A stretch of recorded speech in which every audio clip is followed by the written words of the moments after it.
Hello दोस्तों, आज के एपिसोड में पिछले एक सप्ताह की कुछ चुनिंदा घटनाओं का ही संकलन किया गया है जो 68 बीपीएससी पीटी और आगामी परीक्षाओं के लिए बेहद महत्वपूर्ण है।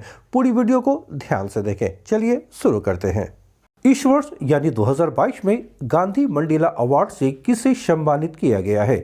ये है तिब्बत के निर्वासित धर्मगुरु दलाई लामा।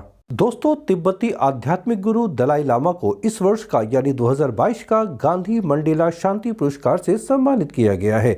वस्तुतः दलाई लामा को 2020 में ही इस पुरस्कार के लिए चुना गया था, किंतु कोविड-19 कोरोना महामारी के कारण उस वर्ष उन्हें नहीं दिया जा सका था। यह पुरस्कार दलाई लामा को हिमाचल प्रदेश के राज्यपाल राजेंद्र विश्वनाथ ने प्रदान किया था। यह पुरस्कार 14वां गांधी मंडेला पुरस्कार था। दोस्तों, यहाँ पर यह ध्यान रखें कि यह पुरस्कार धर्मशाला में उन्हें मैक्लोडगंज के थेक्चेन छुएलिंग मंदिर परिसर में प्रदान किया गया। जैसा कि मालूम है कि तिब्बती निर्वासित लोग अधिकांश धर्मशाला में ही निवास कर रहे हैं और दलाई लामा भी वहीं निवास करते हैं। तो धर्मशाला में वहां पर जाकर हिमाचल प्रदेश के राज्यपाल ने उन्हें यह पुरस्कार प्रदान किया है। एक महत्वपूर्ण तथ्य ध्यान में रखें कि गांधी मंडेला पुरस्कार यह 2019 का संस्करण था जो 2020 में दिया जाना था, किंतु जैसा कि पहले बताई जा चुकी है कि कोरोना महामारी के कारण यह नहीं दिया जा सका था और इससे इस वर्ष नवंबर 2022 में उन्हें प्रदान किया गया। ठीक है ना? तो ये पुरस्कार कब की थी? 2019 की, जब घोषणा की गई थी उन्हें देने के लिए। ये भी ध्यान रहे कि तिब्बती आध्यात्मिक नेता दलाई लामा को वर्ष 1989 में 1989 में नोबेल शांति पुरस्कार भी प्रदान किया जा चुका है। तो इस तरह हम लोग देख रहे हैं कि नोबेल शांति पुरस्कार के अलावा उन्हें एक बड़ा पुरस्कार जो गांधी मंडेला पुरस्कार है, यह भी इस वर्ष प्रदान किया गया है। दोस्तों, गांधी मंडेला पुरस्कार क्या है? आइए इस संबंध में जानकारी हासिल करते हैं। गांधी मंडेला फाउंडेशन, जी हाँ, भारत सरकार का यह एक पंजीकृत ट्रस्ट है, एक गैर लाभकारी संगठन है जिसका गठन महात्मा गांधी और दक्षिण अफ्रीका के पूर्व राष्ट्रपति नेल्सन मंडेला के अहिंसा के मूल्यों को बढ़ावा देने के उद्देश्य से किया गया था। ध्यान रहे कि इसी फाउंडेशन के द्वारा ही राष्ट्रपिता महात्मा गांधी की 150वीं जयंती के अवसर पर इस पुरस्कार की स्थापना की गई थी। दोस्तों, आप सभी से हमारा ये एक प्रश्न है कि ये बताएं हमें कमेंट कर कि महात्मा गांधी की 150वीं जयंती किस वर्ष मनाई गई थी? आप कमेंट कर इसका रिप्लाई देने की कोशिश अवश्य करें। मैं नेक्स्ट एपिसोड में इसका आंसर अवश्य बताऊंगा। दोस्तों, अब ये प्रश्न है कि यह पुरस्कार किन लोगों को प्रदान किया जाता है? तो ध्यान रहे, गांधी मंडेला पुरस्कार उन व्यक्तियों को दिया जाता है जिन्होंने सामाजिक कल्याण यानी सोशल वेलफेयर, शांति, पीस, पर्यावरण, इन्वायरमेंट, संस्कृति, कल्चर, शिक्षा, एजुकेशन, स्वास्थ्य देखभाल, हेल्थ केयर, खेल यानी स्पोर्ट्स और नवाचार, इनोवेशन के क्षेत्र में महत्वपूर्ण योगदान देकर महात्मा गांधी और नेल्सन मंडेला की विरासत को आगे बढ़ाया हो। साहित्य का जेसीबी पुरस्कार 2022 किसे प्रदान किया गया है? यह है उर्दू लेखक खालिद जावेद, जिन्हें 2022 का जेसीबी पुरस्कार प्रदान किया गया है। दोस्तों, उर्दू राइटर खालिद जावेद को उनकी पुस्तक द पैराडाइज ऑफ फूड, याद रखेंगे उनकी जो पुस्तक है द पैराडाइज ऑफ फूड के लिए साहित्य का 5वां जेसीबी पुरस्कार प्रदान किया गया है। यह पुस्तक जो द पैराडाइज ऑफ फूड है, मूल रूप से उर्दू में 2014 में नेमत खाना के नाम से प्रकाशित की गई थी। तो याद रखिएगा, द पैराडाइज ऑफ फूड का जो मूल नाम है वो है नेमत खाना, जो 2014 में लिखी गई थी। इसका इंग्लिश अनुवाद बारन फारूकी द्वारा किया गया है। दोस्तों, खालिद जावेद एक प्रसिद्ध भारतीय उर्दू लेखक और नॉवेलिस्ट है। उन्होंने आखिरी दावत, नेमत खाना और मौत की किताब जैसी पुस्तकें लिखी है। ये तीनों पुस्तक उन्हीं की लिखी हुई है। याद रखेंगे, आखिरी दावत, नेमत खाना और मौत की किताब। वे वर्तमान में जामिया मिलिया इस्लामिया में प्रोफेसर के पद पर कार्यरत हैं। यहाँ यह ध्यान रखेंगे कि साहित्य के जेसीबी पुरस्कार की स्थापना 2018 में की गई थी और इसमें विजेता राइटर को, जो लेखक विजेता घोषित किए जाते हैं, उन्हें 31,000 यूएस डॉलर, जो अमेरिकी डॉलर है, वो प्रदान की जाती है। भारतीय करेंसी की बात की जाए तो यह लगभग 25 लाख रुपए की राशि है जो पुरस्कार के रूप में दी जाती है। पाकिस्तान का नया सेना प्रमुख किसे नियुक्त किया गया है?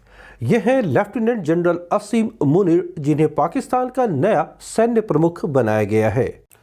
दोस्तों, पाकिस्तान के नए सेना प्रमुख के रूप में लेफ्टिनेंट जनरल असीम मुनीर को नियुक्त किया गया है। ध्यान रहे कि पाकिस्तान के मौजूदा सेना प्रमुख कमर जावेद बाजवा 29 नवंबर को रिटायर हो रहे हैं और उनकी जगह अब लेफ्टिनेंट जनरल असीम मुनीर लेंगे। दोस्तों, असीम मुनीर का कार्यकाल 3 वर्षों का होगा, ऐसी घोषणा की गई है, किंतु पाकिस्तान के संदर्भ में कुछ भी प्रेडिक्ट करना बड़ा मुश्किल है, क्योंकि इसके पहले जो कमर जावेद बाजवा जो चीफ थे सेना के, उनके पीरियड को भी बढ़ाया गया था। ये महत्वपूर्ण बात ध्यान रखिएगा कि 25 अक्टूबर 2018 से 16 जून 2019 के बीच पाकिस्तान की जो खुफिया एजेंसी ISI है, उसके वे चीफ यानी महानिदेशक थे और ये पाकिस्तानी ISI के 23वें महानिदेशक थे असीम मुनीर। महत्वपूर्ण बात यह है कि जब ये ISI के प्रमुख थे यानी महानिदेशक थे, तो इन्हीं के रीजन में भारत में पुलवामा में आतंकवादी हमले हुए थे, जिसमें हमारे 40 जवान शहीद हुए थे। तो ये किस प्रकार के व्यक्ति हैं, इसी से आप सहज अंदाजा लगा सकते हैं कि आने वाले दिनों में भारत के लिए ये और परेशानी क्रिएट कर सकते हैं। खासकर आतंकवादियों को जम्मू कश्मीर में अधिक से अधिक संख्या में ये भेजने का प्रयास निस्संदेह करेंगे। दोस्तों, सैयद असीम मुनीर को पाकिस्तान की फ्रंटियर फोर्स रेजिमेंट की 23वीं बटालियन में कमीशन मिला था, जो आज सेना प्रमुख के पद पर पहुंच चुके हैं। दोस्तों, आइए कुछ अन्य बेहद प्रमुख प्रश्नों को देखिए जो पिछले दिनों घटित हुई हैं। भारत के राष्ट्रपति द्वारा हाल ही में किसे चुनाव आयुक्त के रूप में नियुक्त किया गया है? तो ये है ऑप्शन सी, अरुण गोयल। दोस्तों, पंजाब कैडर के फॉर्मर IAS अधिकारी अरुण गोयल को राष्ट्रपति द्वारा चुनाव आयुक्त के रूप में नियुक्त किया गया है। उन्होंने 21 नवंबर को पदभार ग्रहण भी कर लिया है।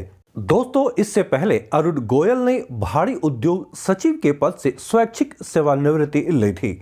वे चुनाव आयोग में मुख्य चुनाव आयुक्त राजीव कुमार और अन्य चुनाव आयुक्त जो अनूप चंद्र पांडे हैं, उनके साथ पैनल में शामिल हुए हैं। तो ध्यान रखिएगा कि वर्तमान में भारत के मुख्य चुनाव आयुक्त कौन है, चीफ इलेक्शन कमिश्नर कौन है, तो वे हैं राजीव कुमार, जबकि अन्य 2 चुनाव आयुक्तों में एक है अनूप चंद्र पांडे और अब दूसरे हुए अरुण गोयल। दोस्तों, आइए चुनाव आयोग इलेक्शन कमीशन से संबंधित जो प्रमुख फैक्ट्स हैं उस पर नजर डालते हैं। चुनाव आयोग अथवा भारत निर्वाचन आयोग भारत सरकार का एक स्वायत्त संवैधानिक निकाय है। ध्यान रखिएगा, ये एक ऑटोनॉमस संस्था है जो भारत में संघ और राज्य चुनाव प्रक्रियाओं का संचालन करता है। दोस्तों, चुनाव आयोग की स्थापना हुई थी 25 जनवरी 1950 को। याद रखिएगा, इसकी स्थापना कब हुई थी? 25 जनवरी 1950 को। और यही कारण है कि प्रत्येक वर्ष 25 जनवरी को हम लोग राष्ट्रीय मतदाता दिवस के रूप में इसे मनाते हैं। दोस्तों, संविधान के अनुच्छेद 324, जी हाँ, आर्टिकल 324, इसके तहत ही चुनाव आयोग जो इलेक्शन कमीशन है, इसका गठन किया गया है। याद रखिएगा कि निर्वाचन आयोग में मूल रूप से यानी शुरुआत में केवल एक चुनाव आयुक्त का ही प्रावधान था, यानी एक ही चुनाव आयुक्त हुआ करते थे। किंतु राष्ट्रपति की एक अधिसूचना के द्वारा 16 अक्टूबर 1989 को, ये डेट याद रखिएगा, 16 अक्टूबर 1989, 16 अक्टूबर 1989 को इसे 3 सदस्यीय बना दिया गया। यानी जहां पहले एक ही चुनाव आयुक्त हुआ करते थे, अब इसमें 3 चुनाव आयुक्त होने लगे। एशियाई कप टेबल टेनिस टूर्नामेंट में पदक जीतने वाली पहली भारतीय महिला खिलाड़ी कौन बनी है? जी हां, पहली भारतीय महिला खिलाड़ी कौन बनी है? तो ये है ऑप्शन ए, मनिका बत्रा।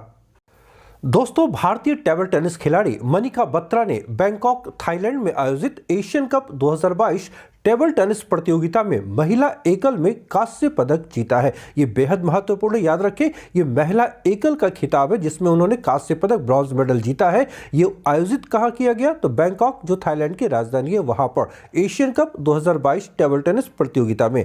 याद रखिएगा कि मनिका बत्रा ने जापान की हिना हायाता को हराकर कांस्य पदक यानी ब्रॉन्ज मेडल पर कब्जा जमाया है। मोनिका बत्रा यह पदक जीतकर ऐसा करने वाली भारत की पहली महिला खिलाड़ी बन गई हैं।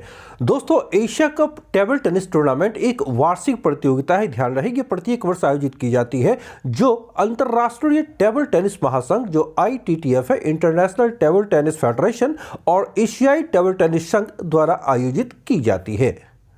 दोस्तों, अगर आप यूपीएससी, बीपीएससी, यूपीपीएससी अथवा किसी अन्य राज्य लोक सेवा आयोग की परीक्षाओं की तैयारी कर रहे हैं तो करंट अफेयर्स से संबंधित यह चैनल आपके लिए बेहद उपयोगी है। यहाँ सिर्फ महत्वपूर्ण घटनाओं का ही संकलन किया जाता है। यदि आपको ये पसंद आ रहे हैं तो आप इसे लाइक करें, दोस्तों के बीच शेयर करें और अगर आप नए हैं तो चैनल को सब्सक्राइब अवश्य कर लें। साथ ही साथ बेल आइकन को भी प्रेस करें ताकि हमारे सारे वीडियोज़ के नोटिफिकेशन आपको सबसे पहले मिल सके। मिलता हूँ नेक्स्ट सेशन में शीघ्र ही। Till then bye.